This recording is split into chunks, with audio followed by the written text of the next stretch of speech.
केदारनाथ मंदिर भारत के उत्तराखंड राज्य के रुद्रप्रयाग जिले में स्थित है।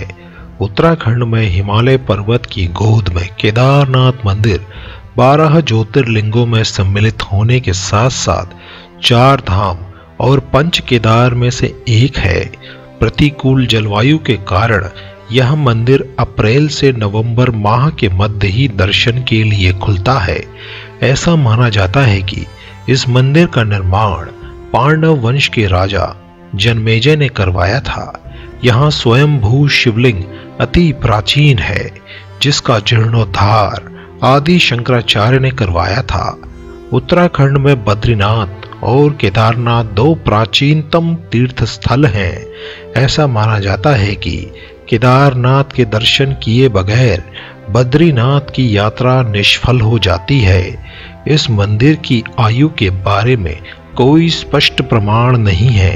एक मान्यता अनुसार वर्तमान मंदिर 8वीं शताब्दी में आदि शंकराचार्य द्वारा बनवाया गया था, जो कि पांडवों द्वारा बनवाए गए मंदिर के बगल में है। इस ज्योतिर्लिंग की स्थापना का इतिहास संक्षेप में यह है कि हिमालय के केदार श्रृंग पर भगवान विष्णु के अवतार महातपस्वी नर और नारायण ऋषि तपस्या करते थे। उनकी आराधना से प्रसन्न होकर भगवान शंकर प्रकट हुए और उनकी प्रार्थना अनुसार ज्योतिर्लिंग के रूप में सदा वास करने का वर प्रदान किया। यह स्थल केदारनाथ पर्वतराज हिमालय के केदार नामक श्रृंग पर अवस्थित है। पंच केदार की कथा ऐसी मानी जाती है कि महाभारत के युद्ध में विजयी होने पर पांडव भ्रातृ हत्या के पाप से मुक्ति पाना चाहते थे। इसके लिए वे भगवान शंकर का आशीर्वाद पाना चाहते थे, लेकिन वे उन लोगों से रुष्ट थे।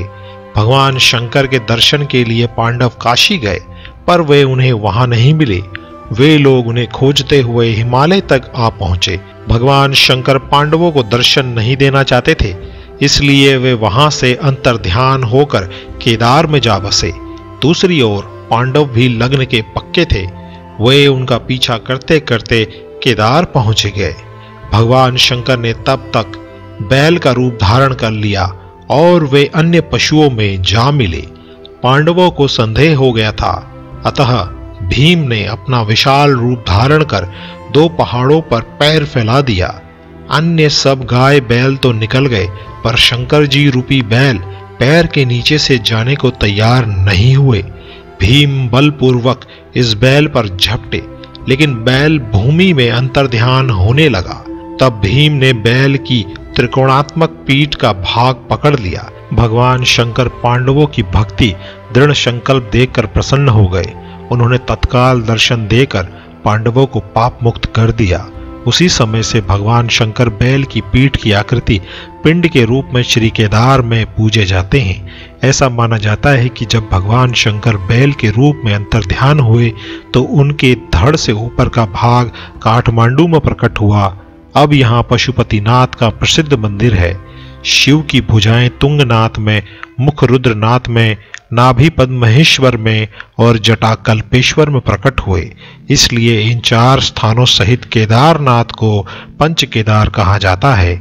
इन सब जगहों पर भगवान शिव की भव्य मंदिर बने हुए हैं। बहुत से इतिहासकार मानते हैं कि आदि शंकराचार्य से पहले भी शैव धर्म के लोग केदारनाथ आते जाते रहते थे। केदारनाथ मंदिर के समीप ही मंदाकिनी नदी बहती है। यह मंदिर 3500 मीटर की ऊंचाई पर अवस्थित है। मंदिर के पृष्ठ भाग में आदि शंकराचार्य जी की समाधि है। यह मंदिर 85 फीट ऊंचा, 187 फीट लंबा और 80 फीट चौड़ा है। इसकी दीवारें 12 फीट मोटी हैं और बेहद मजबूत पत्थरों से बनाई गई हैं। केदारनाथ धाम और मंदिर 3 तरफ पहाड़ों से घिरा है। एक तरफ है 22,000 फीट ऊंचा केदारनाथ, तो दूसरी तरफ है 21,600 फीट खर्च कुंड और तीसरा है 22,700 फीट लंबा भरत कुंड। अंत में दोस्तों, इस मंदिर को लेकर बहुत सी भविष्य की आशंकाएं जताती आ रही हैं। एक है केदारनाथ का चोराबाड़ी ग्लेशियर के नजदीक होना। वैज्ञानिकों का कहना है कि ग्लेशियरों के लगातार पिघलते रहने और चट्टानों के खिसकते रहने से आगे भी इस तरह का जल प्रलय या अन्य प्राकृतिक आपदाएं आ सकती हैं, जैसे 2013 में आया। पुराणों के अनुसार आने वाले कुछ वर्षों में वर्तमान बद्रीनाथ धाम और केदारेश्वर धाम लुप्त हो जाएंगे और वर्षों बाद भविष्य बद्री नामक नए तीर्थ का उद्गम होगा। अगर आप भी केदारनाथ जाने का विचार कर रहे हैं तो पहले केदारनाथ के कपाट कब खुलते हैं और कब बंद होते हैं, इसकी जानकारी आप अच्छे से ले लें। अगर खुलने की बात मैं करूं तो ऊखी मठ में ओमकारेश्वर मंदिर में वहां के जो पुजारी होते हैं पंचांग देखने के बाद में अक्षय तृतीया को ये डिसाइड करते हैं कि मंदिर कब खुलेगा, और खुलने की तारीख का निर्धारण शिवरात्रि को डिक्लेयर किया जाता है और बंद होने की तारीख फिक्स होती है भाई दूज के दिन, मतलब दिवाली के अगले दिन भाई दूज पे जो कपाट होते हैं केदारनाथ के वो बंद होते हैं नवंबर में या दिवाली के आसपास। तो इन आप तारीखों को जरूर ध्यान में रखें केदारनाथ की यात्रा पे जाने से पहले।